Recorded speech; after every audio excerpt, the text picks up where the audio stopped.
Ash Wednesday, dinagsa ng mga debotong Katoliko sa Isabela noong 5 ng Marso. Ito ay hudyat ng umumpisa ng 40 araw na bahagi ng Lenten season.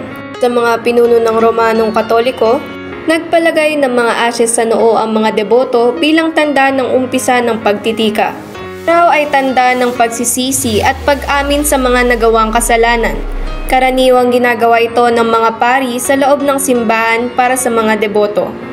Kasaysayan, ang abo ay ginagamit noong sinaunang panahon bilang tanda ng pighatid hanggang sa maging simbolo ito ng pagsisisi ng mga Kristiyanong Katoliko sa pamamagitan ng pagpahid sa noo sa tuwing sasapit ang Ash Wednesday.